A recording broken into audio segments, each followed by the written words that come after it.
Welcome students. Today we are going to take chapter sources of energy. यहाँ पे बात आती है सबसे पहले we should know what is energy. Energy is capacity of doing work. ये हर पुरानी क्लास में आपने पढ़ा है. Energy is capacity of doing work. Unit is joule, symbol J. So this is definition of energy and its unit. Energy forms. Next we have to understand what are the energy forms. There are different forms of energy. आपने पढ़ा है light, heat, sound, mechanical. Mechanical में आपने दो पढ़े हैं, kinetic energy and potential energy. After that it is chemical,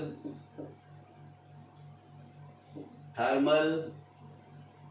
thermal में आपका geothermal, solar, nuclear. So you are seeing there are many types of energies present around us, and all these energies are interconvertible, means we can convert one form of energy into another form, and during that transformation law of conservation of energy is followed. So we are writing law of conservation of energy. It states that energy can neither be created nor be destroyed,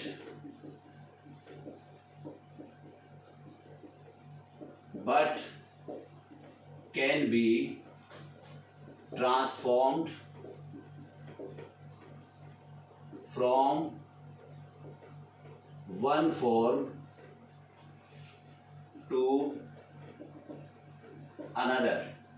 energy आप create नहीं कर सकते, you can not destroy it, but आप उसको एक form से दूसरी form में ट्रांसफॉर्म कर सकते हो. So this is law of conservation of energy. Energy हमें मिलती कहां से है? फ्यूल से. तो अब आती है बात, what is fuel? Fuel is anything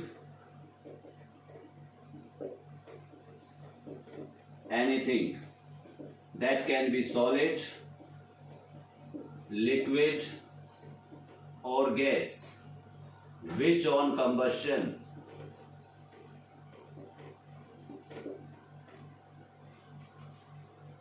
gives us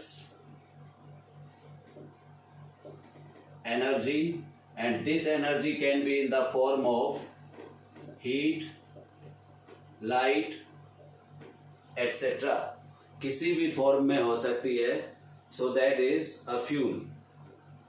fuel की कुछ कैरेक्टरिस्टिक्स होती हैं. एक होता है ignition temperature. Ignition temperature, the temperature at which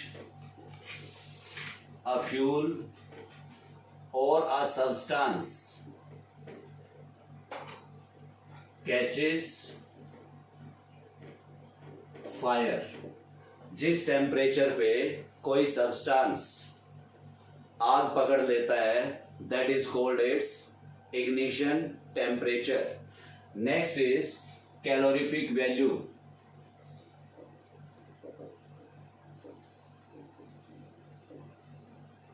calorific value tells you कि how much energy is released. तो उसका मेजरमेंट है, that is done bye calorific value. तो डेफिनेशन क्या बनती है? the amount of energy released on complete combustion of 1 kg of fuel, किसी भी फ्यूल का 1 किलोग्राम का कंप्लीट कंबस्शन अगर होता है तो कितनी एनर्जी निकलती है, that is its calorific value. Unit of this calorific value is kilojoule per kilogram. Means how many kilojoule of energy is released on complete combustion of 1 kilogram of fuel.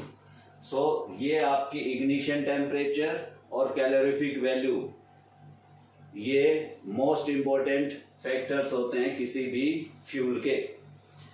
अब एक ideal fuel ढूंढते हैं. ideal fuel का मतलब होता है a perfectly good fuel. और perfectly good fuel कोई भी नहीं होता है, तो we are nearing to it, हम कहते हैं गुड फ्यूल. तो एक बहुत अच्छा जो फ्यूल होगा that can be considered ideal fuel. तो इसकी क्या कैरेक्टरिस्टिक्स होनी चाहिए, तो आप लिखते हैं इसका कैरेक्टरिस्टिक्स क्या होनी चाहिए. एक तो जब इसको हम जलाना चाहें तो उसको टेम्परेचर बहुत ज़्यादा ना देना पड़े और बहुत कम भी नहीं होना चाहिए. तो ignition temperature should be perfectly moderate, neither too high nor too low. तो पहला लिखते हैं ignition temperature should be moderate. Moderate means neither too high nor too low. दूसरी चीज calorific value should be high. High का मतलब बहुत ज्यादा हाई नहीं होनी चाहिए. डिपेंड करता है कि हम फ्यूल को कैसे यूज करते हैं और किस जगह पे कितनी कैलोरीफिक वैल्यू होनी चाहिए. इसीलिए अलग अलग टाइप के फ्यूल्स अलग अलग जगह पे यूज किए जाते हैं. और इग्निशन टेम्परेचर अगर किसी सब्सटेंस का लो होगा तो गर्मियों में वो अपने आप आग पकड़ सकता है, और अगर बहुत ज़्यादा हाई हुआ तो उसको हम हीट देते रहेंगे बट वो जलना स्टार्ट नहीं होगा. तीसरी चीज most important, it should be eco friendly. Eco friendly means it should not pollute the environment किसी भी फॉर्म में. ना तो उससे स्मोक निकलना चाहिए और ना उससे रेजिड्यू बचना चाहिए. रेजिड्यू मतलब जलाने के बाद जो वेस्ट मटेरियल बचता है दैट इज रेजिड्यू. तो it should be eco friendly. उसके बाद फ्यूल को स्मूथ बर्निंग चाहिए.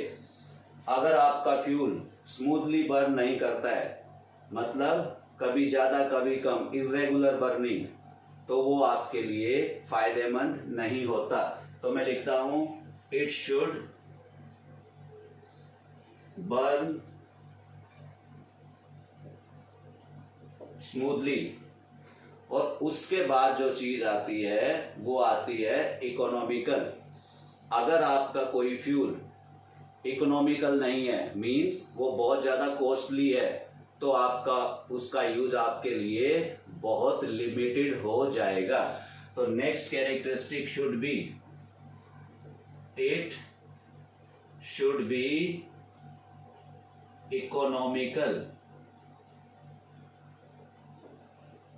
कॉस्टली नहीं होना चाहिए. और उसके बाद एक चीज और कि जो ये फ्यूल है ये आपको लंबे टाइम तक एनर्जी प्रोवाइड करे, ऐसा होना चाहिए. तो major characteristics of good fuel are these characteristics. अब इसके बाद आते हैं हम कि कौन सा कहाँ से मिले हमें fuel, from where do we get the fuel. और यहाँ पे बात आती है सोर्सेज ऑफ एनर्जी, क्योंकि कोई भी सोर्स होगा that will provide us fuel and fuel will provide us energy. तो indirectly fuel is a source of energy, जहां से हमें फ्यूल मिलता है that is also source of energy. So moving on to the next part, मैं rub करता हूं इसको।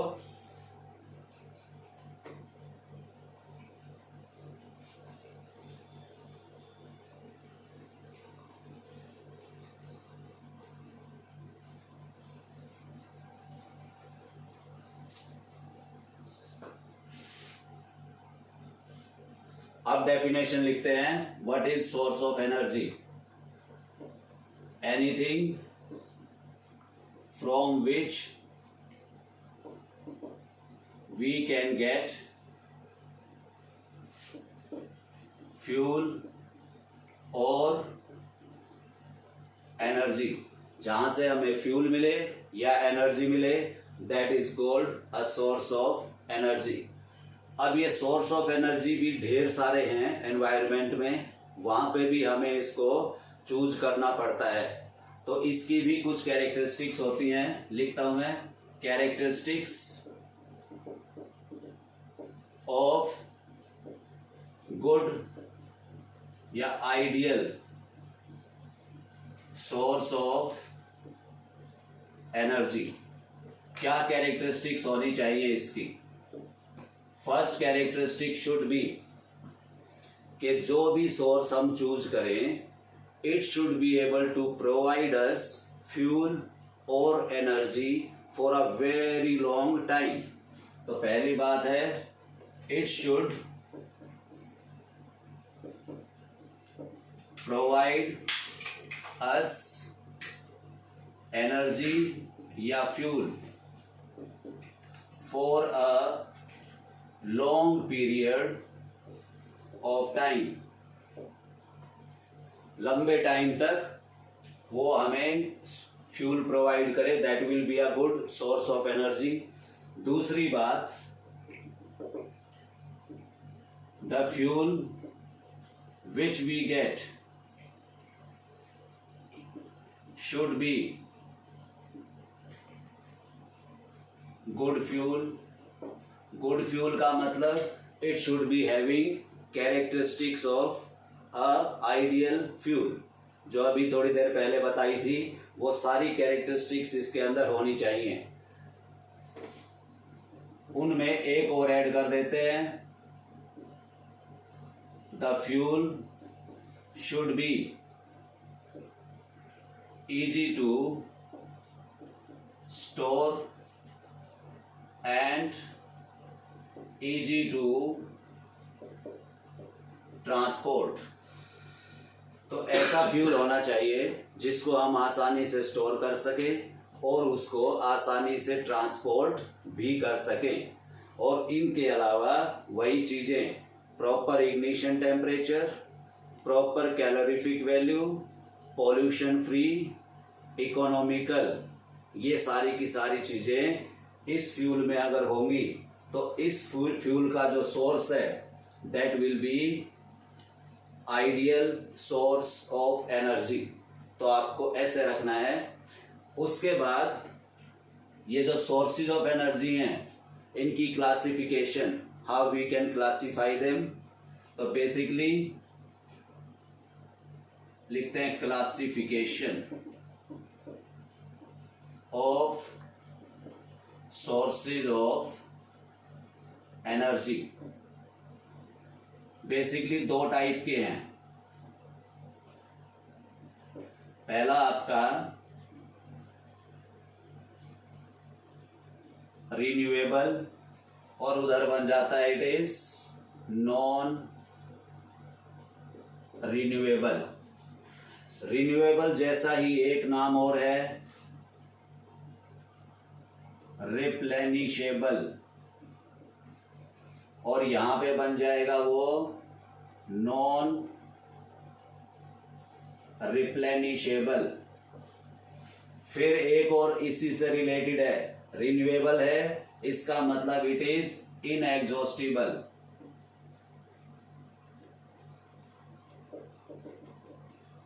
और ये हो जाएगा आपका एग्जॉस्टिबल।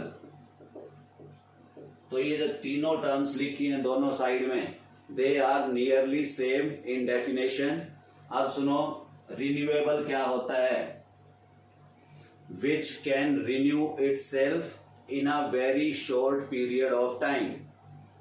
सेम रिप्लेनिश का होता है, which can replenish itself in a very short period of time. और इनएग्जॉस्टिबल, जिसको खत्म ना किया जा सके। तो ये थोड़ा सा चेंज है इसमें इनएग्जॉस्टिबल में, कि इसका जो सोर्स है वो बहुत बड़ा है and it is going to give you fuel or energy for a very long period of time and it will be renewed regularly by the different biogeochemical cycles. तो इन सब में आपने देखा कि ये अपने आप को रिप्लेनिश करते हैं। तो these definitions can be written by you. General लिख देता हूं मैं, फ्यूल्स विच कैन रिप्लेनिश और renew themselves in short period of time and which can give you energy for a very long period of time।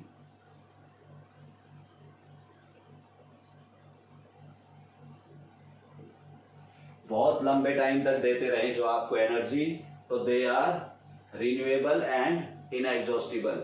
इसकी बिल्कुल उल्टी definition यहां पे आ जाएगी। तो मैं सिंपल लिख रहा हूं, opposite of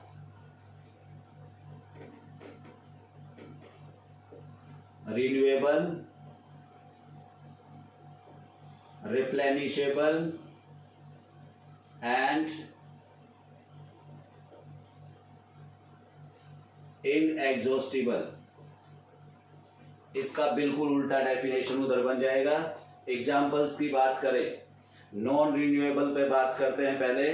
coal and petroleum, आपको पता है दे आर फॉसिल फ्यूल्स और वो अपने आप को रिन्यू नहीं कर सकते, और अगर रिन्यू करते हैं तो they are going to take millions of years.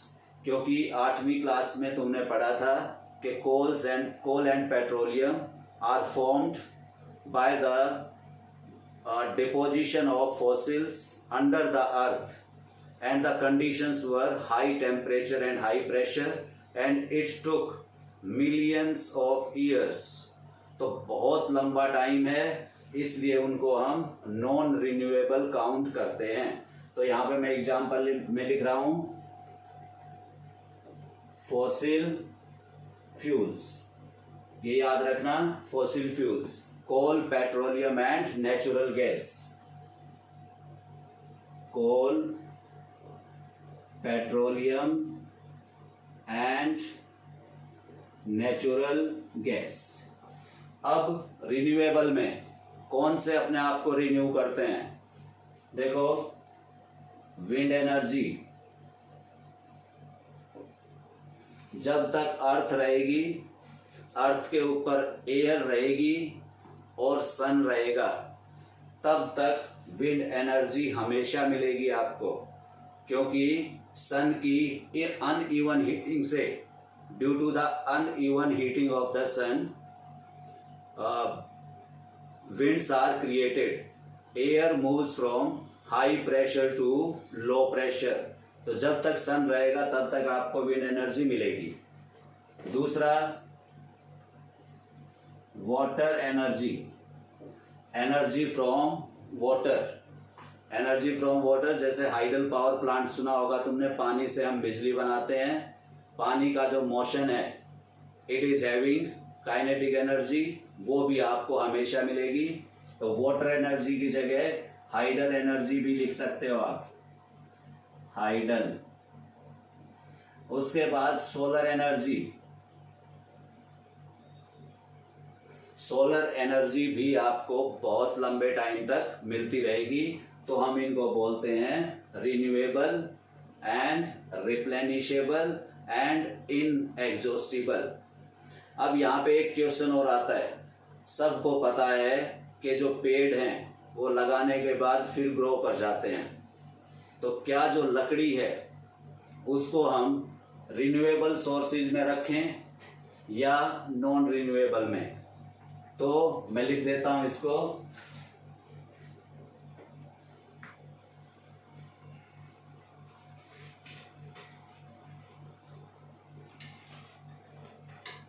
आप सबको पता है कि एक प्लांट को फुल ग्रो करने में 15-20 साल लगते हैं, बट अगर उसको आप जलाना चाहते हो तो it will take very short time. तो वुड के बारे में बात करते हैं। वुड इज कंसिडर्ड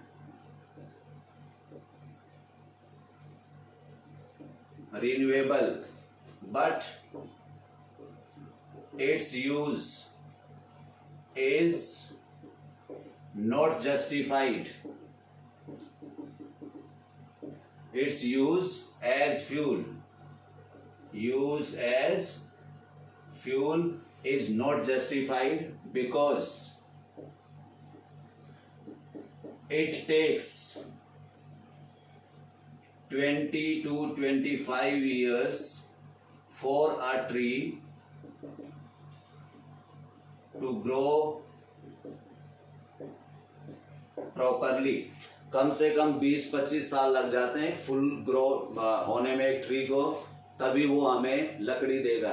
तो इतना टाइम गैप है 20 to 25 years, तो इसलिए हम इसको रिन्यूएबल में काउंट नहीं करेंगे and its use is not justified।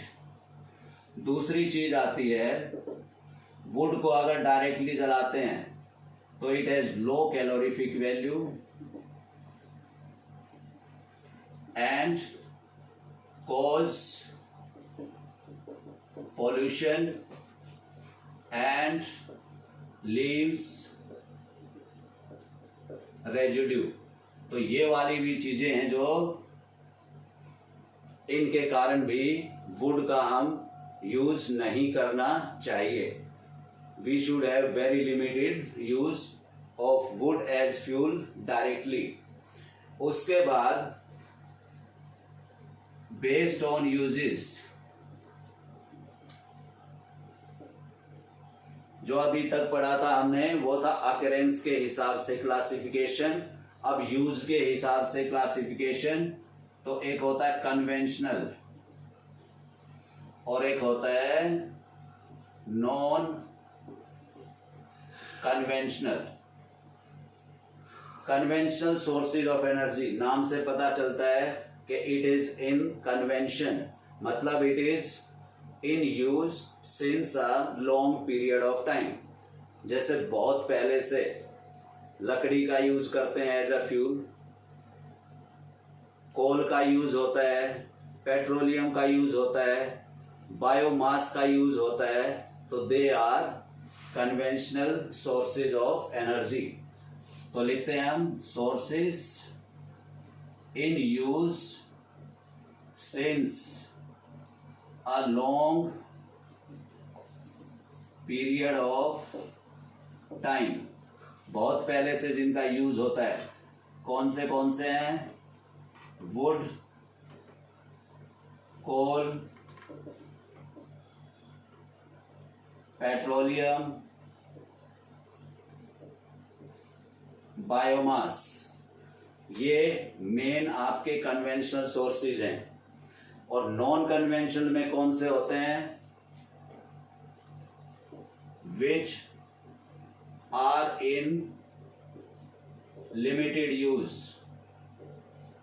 जिसका बहुत बहुत कम यूज किया जाता है वो है non conventional, and which have potential to give energy for a long period of time. और इन फ्यूल्स में पोटेंशियल है to provide you energy, but क्यों यूज नहीं होता है? Due to lack of technology. तो मैं लिखता हूं they are in limited use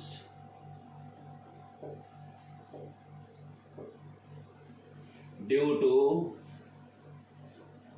lack of technology. अभी तक जो भी टेक्नोलॉजी डेवलप हुई है वो इनका लिमिटेड यूज ही कर पाते हैं, इसलिए इनका नॉन कन्वेंशनल सोर्सेज में आते हैं ये। और ये अगर हम प्रॉपर तरीके से इसको टैप करें, if we start using these sources in a proper way, तो they can reduce the burden from the conventional sources of energy.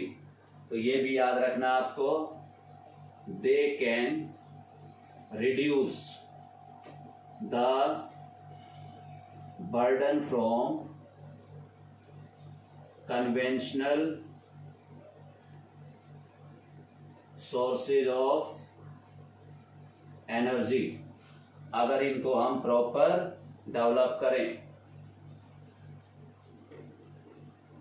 तो ये कौन से हैं आपके एग्जाम्पल लिख रहा हूं मैं यहाँ पे। विंड की बहुत लिमिटेड यूज है अभी तक, कहीं कहीं पे अभी यूज होना शुरू हुआ है फॉर जनरेटिंग इलेक्ट्रिसिटी। सोलर का यूज लिमिटेड रहा है।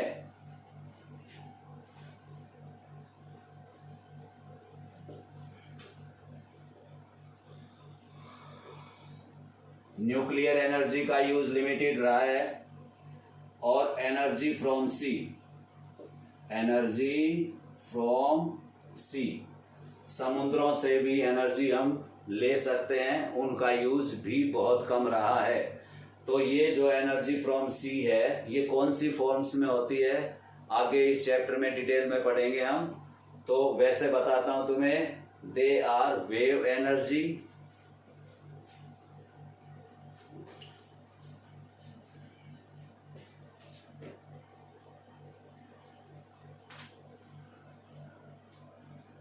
Wave energy, tidal energy and ocean thermal energy. ये आपके नॉन कन्वेंशनल में है। एक और है नॉन कन्वेंशनल में, geothermal energy, that is also non conventional source of energy. अब बात आती आगे कि इन सोर्सेज का हम यूज कैसे करें, किस फॉर्म में इसका यूज करें और वैसे क्यों करें। तो अब बात आती है इलेक्ट्रिसिटी पे वापस। जो इलेक्ट्रिसिटी है that is most convenient source of energy to be used. लिखता हूं मैं यहां पे, electricity is the most convenient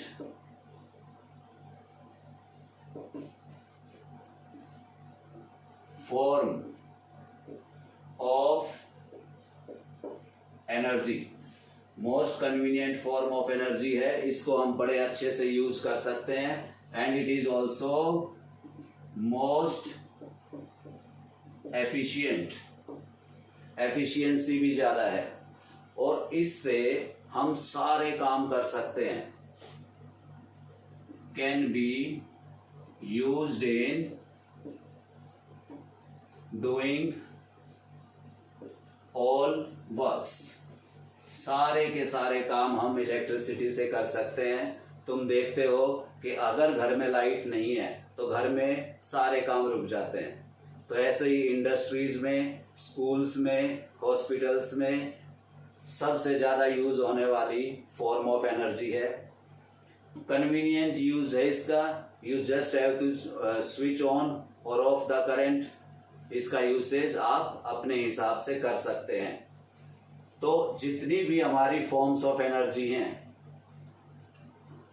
कौन सी, नॉन कन्वेंशनल और कन्वेंशनल, सबको हम चाहते हैं कि वो हो जाए इन फॉर्म ऑफ इलेक्ट्रिसिटी, क्योंकि इलेक्ट्रिसिटी में होने के बाद ये पॉल्यूशन फ्री भी होती है।